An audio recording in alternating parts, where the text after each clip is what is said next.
அம்மா எல்லாருக்கும் வணக்கம்மா. இப்போ வந்து தெருவில் வந்து பிரச்சனை பண்ணிக்கிட்டு இருக்காங்க. என்ன பிரச்சனைனாக்க தெரு டாக்களுக்கெல்லாம் நான் சோறு போடக்கூடாதான். சோறு போட்டால் அவங்க அடிப்பாங்களாம். நான் சோறு நீ எதுக்கு சோறு போடுறேன்னு என்ன கேட்குறாங்க. நீ எதுக்கு சோறு போடுற?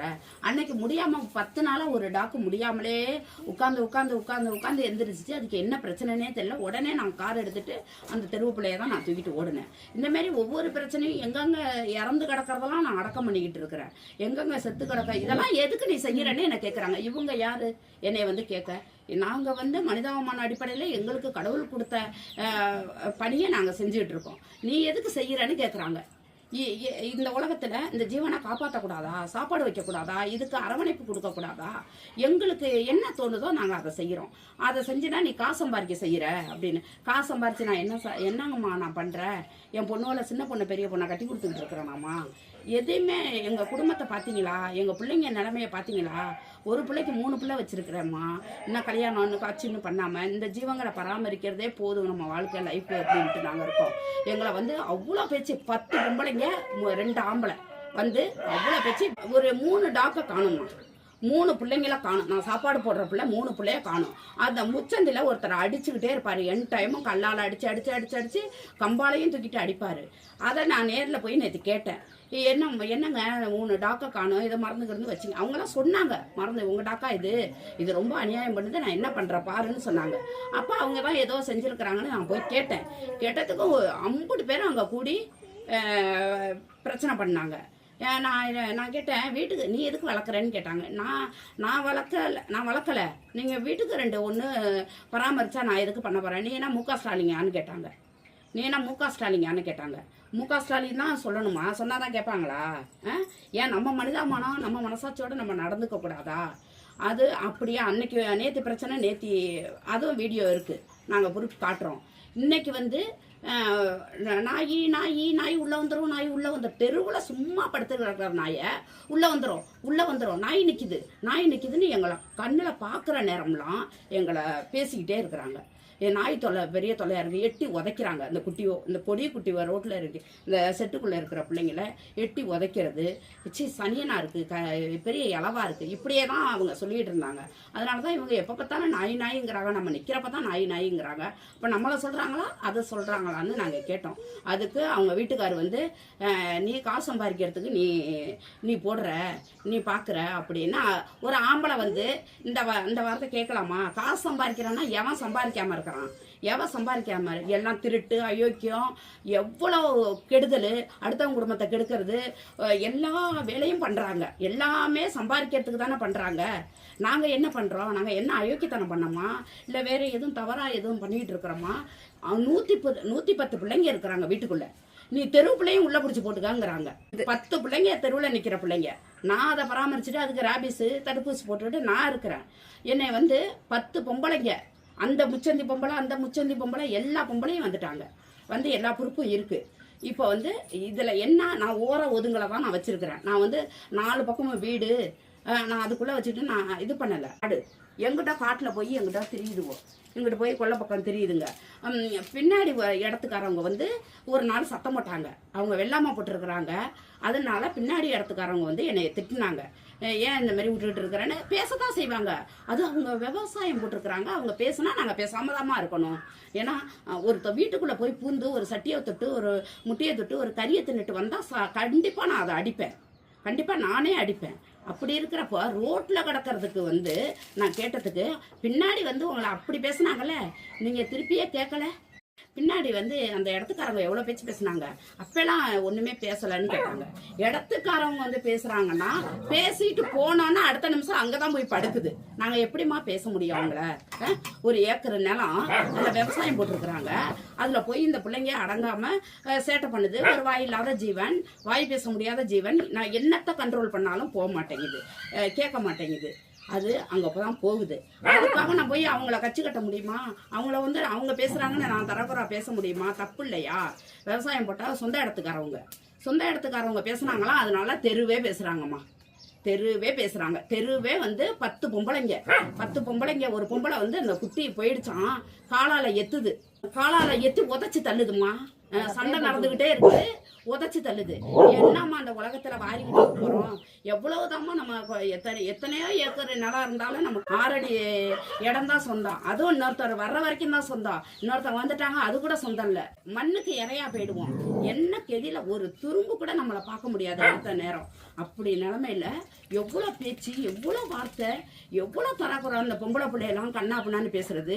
இந்த 3 தெருவுல இருந்து வந்துட்டாங்க. 3 தெருவுல இருந்து இவங்களுக்கு என்னம்மா தெரியும்?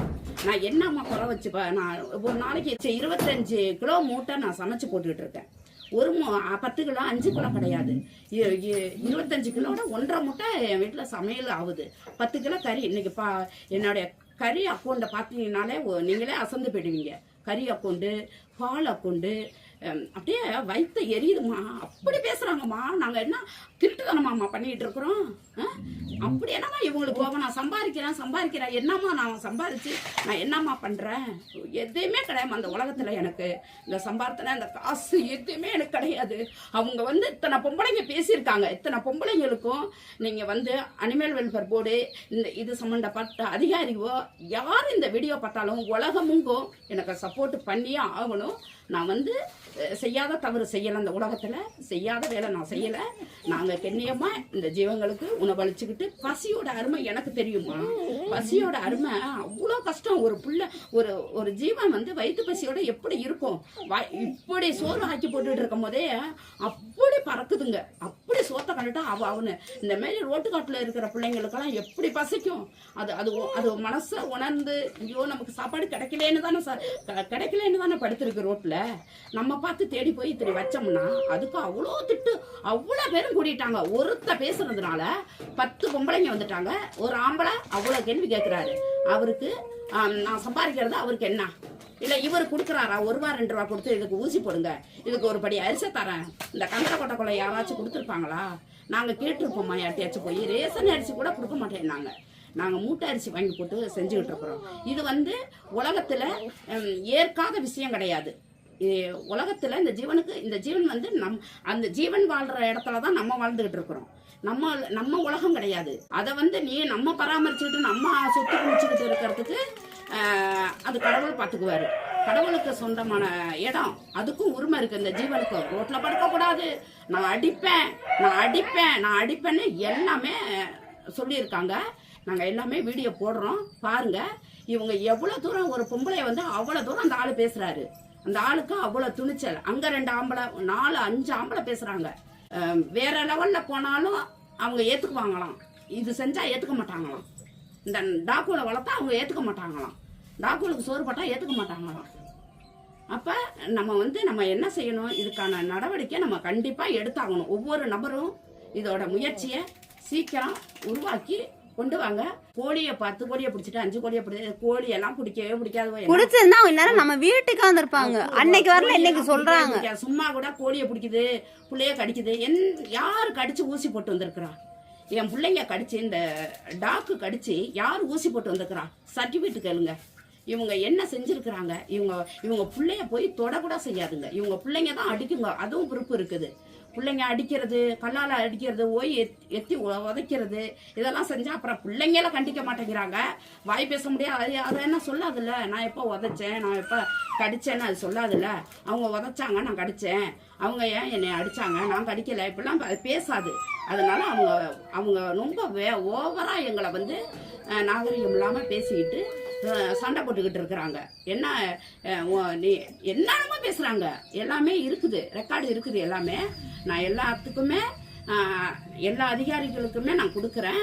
எல்லா ஃபுட்டேஜும் அவங்க பேசாம அவங்க நடவடிக்கை எடுத்தாங்கன்னா அதுல பலன் இருக்கு. அவங்க எங்களை தரகுறா பேசியிருக்காங்க. அவங்க நடவடிக்கை கண்டிப்பா அவங்க எல்லா மக்களும் கண்டனம் தெரிவிக்கணும். சரியா? எல்லா மக்களும், தமிழ்நாடு, உலகம், ஃபாரின்ல இருக்கிறவங்க, அனைத்து சகோதரர்கள், அப்பா மாதிரி உள்ளவங்க, அம்மா மாதிரி உள்ளவங்க எல்லாரும் இந்த வீடியோ நான் போடுறேன். அதை பார்த்து என்ன செய்யணுமோ முயற்சி பண்ணுங்க. ஐயா மு.க. ஸ்டாலின் ஐயா முதலமைச்சர் அவர்களுக்கும் நான் பணிவான வேண்டுகோள். இந்த ஜீவன்களுக்கு இடஒதுக்கீடு, இந்த ஜீவங்களை அடிக்காம இருக்கணும்னு உங்க வாயினால தான் சொல்லணுமா? நீங்க சொன்னாதான் கேட்பாங்களாம், நான் சொன்னாலும் கேட்க மாட்டாங்களாம். அதனால மு.க. ஸ்டாலின் ஐயா அவர்களுக்கு மிக தாழ்மையோட கேட்கிறேன். ஐயா நீங்கள் கொஞ்சம் இந்த பிள்ளைங்களுக்காக இந்த ஜீவங்கள் இல்லைன்னா இந்த உலகத்தில் ஒரு நல்ல பவரே இருக்காது. வாயில்லாத ஜீவன்கள் இல்லைன்னா நம்ம வெறும் மனிதன் மட்டும் வாழணும்னா பவரே கிடையாது. இந்த உலகத்துக்கு அழகே கிடையாது. நான் சத்தியமாக சொல்லுவேன், உலகத்துக்கு அழகே கிடையாது. இந்த சீவராஜிகள் இருந்தால் தான் இந்த உலகத்தில் கடவுள் இருக்கிறாருன்னு நம்ம நம்ப முடியும். அதனால முதலமைச்சர் ஐயா அவர்களுக்கு நான் நேரில் வந்து நான் கண்டிப்பாக நான் உங்களை கேட்கணுன்னு நான் இருக்கிறேன். அதுவும் நான் இந்த வீடியோ மூலியமாக கேட்குறேன். இது சம்மந்தப்பட்ட அதிகாரிகள் யாராக இருந்தாலும் அனிமல் வெல்ஃபேர் போர்ட்லேருந்து சொல்கிறேன், நீங்கள் சரியான முடிவு எங்களுக்கு கொடுங்க. நானும் ரிஜிஸ்டர் பண்ணியிருக்கேன், எல்லாமே பக்காவாக வச்சுருக்கேன், எதுவுமே இல்லாமல் இல்லை. மாதம் 50,000 40,000 30,000த்துக்கு நான் தடுப்பூசி போட்டுக்கிட்டு இருக்கிறேன். இன்னமும் நிறைய பிள்ளைங்களுக்கு ரேபிஸ் தடுப்பூசி நல்ல விதமாக எனக்கு பணங்காசு வந்தால், எனக்கு பணங்காசெல்லாம் நான் அவ்வளோ பெருசாக நான் யோசிக்க மாட்டேம்மா. எனக்கு தேவை இந்த ஜீவராசிகளுக்கு கொடுமை இல்லாமல் இருக்கணும். இப்போ வந்து சொல்கிறாங்க, அவங்கெல்லாம் என்ன சொல்கிறாங்கன்னா, உச்சநீதிமன்றத்தில் வந்து டாக்குகளுக்கு சாப்பாடு போடுறவங்கள வளர்க்குறவங்களெல்லாம் 5 வருஷம் ஜெயிலில் பிடிச்சி போட சொல்லியிருக்கிறான். சட்டம் என்ன சொல்லுது? எந்த அட்வொகேட்டு பார்த்தாலும் எனக்கு சரிவான முடிவு சொல்லுங்கள். சட்டம் என்ன, சட்டத்தில் என்ன இருக்குது? கோழியை வந்து கூண்டுக்குள்ளே வச்சு வளர்க்கணுன்னு தான் சட்டத்தில் சொல்கிறீங்க.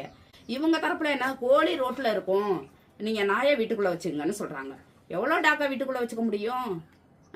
1000 கணக்கில் இருக்கா? 1000 கணக்குக்கும் இடம் இருக்கா? இந்த வீடு எவ்வளோ பெருசு? இந்த வீட்டுக்குள்ளே எவ்வளோ வச்சுருக்க முடியும்? அது நாங்கள் ஒவ்வொரு நிமிஷம் கஷ்டப்படுறது. தயவு செய்து யாரும் துன்பமாக பேசாதீங்க, யாரும் வாய் கொழுப்பாக பேசாதீங்க. நாங்கள் கஷ்டப்படுறது எங்களுக்கு தான் தெரியும். எங்களுக்காக கஷ்டப்படுறோம், நாங்கள் சம்பாதிக்கிறதுக்காக நாங்கள் கஷ்டப்படலை. நீங்கள் இந்த சட்டம் வந்து கொடுமை எதுக்கு அடிக்கிறீங்க? அடிக்கிறதுனால தானே நாங்கள் வளர்க்குறோம். நீங்கள் அடிக்கலைன்னா நான் வளர்க்க மாட்டேன். அதை கேட்டாக்கா நீ முக ஸ்டாலிங்கான்னு கேட்குறான் ஒரு ஆள். முக ஸ்டாலிங்க தான் கேட்கணுமா? ஐயோ, அவ்வளோ கொடூரமான மனிதர்கள், மிருகங்கள். இந்த மிருகங்கள்கிட்ட இந்த ஜீவங்கள்லாம் மனுஷரே இந்த போடுவதில்லை. இந்த ஜீவங்களை என்ன போடுவாங்க, எவ்வளோ கொடுமைப்படுத்துவாங்க, அவ்வளோ சித்திரவதைப்படுத்துகிறாங்க, அவ்வளோ கொடுமைப்படுத்துகிறாங்க. அன்னைக்கு 2000 செலவழித்து ஒரு பிள்ளைய போய் ஒரு ரோட்டு பிள்ளைய ஊசி போட்டு வந்திருக்கிறேன். ஒவ்வொரு பிள்ளைக்கும் முடியலைன்னா நான் தான் தூக்கிட்டு போகிறேன். தெருவில் வந்து 10 பொம்பளைங்க வந்து பேசுனதுக்கு எனக்கு சரியான ஆக்ஷன் எடுத்து எனக்கு சொல்லுங்கள். இல்லைன்னா எல்லாரும் வாங்க வந்து இதுக்கு வந்து நீங்கள் என்ன நடவடிக்கை எடுக்கணுமோ வந்து நடவடிக்கை. நாங்கள் வந்து சும்மா நாங்கள் சோறு போடலை. இது வந்து எல்லா ஆதாரத்தோடையும் தான் நான் சோறு போட்டுட்ருக்கிறேன். டெய்லியும் வீடியோ அப்ரூவ் பண்ணுறேன். எப்படி சோறு ஆக்குறேன், எப்படியெல்லாம் நான் செலவழிக்கிறேன், எல்லாமே வீடியோ போட்டுட்ருக்கிறேன். இது வீடியோ போட்டால் சம்பாதிக்கிறதுன்னு அர்த்தமா? இது வீடியோ பார்த்தா இந்த யூடியூப் சேனல்காரவங்க எல்லாரும் பார்த்துங்க. என்னுடைய வீடியோவில் எவ்வளோ வியூஸ் போகும், எவ்வளோ பணம் வரும்னு எல்லாரும் தெரிஞ்சுக்குங்க. நான் சம்பாதிக்கிறேன், எல்லார் வாயும் இந்த சம்பாதிக்கிறது மட்டும்தான் தோணுது. எதுக்கு நான் சம்பாதிக்கிறது ஏன் இவங்க பேசுகிறாங்க? அதுக்கு மக்கள் பதில் சொல்லுங்கள். நான் சம்பாதிக்கிறத பற்றி இவங்க எதுக்கு சொல்கிறாங்க? இவங்க யார் எனக்கு? நாங்கள் ஒன்றுமே பேசலை, பக்காவாக எவிடன்ஸ் இருக்குது. நீங்கள் எதாக இருந்தாலும் எவிடன்ஸை வச்சு நடவடிக்கை எடுங்க.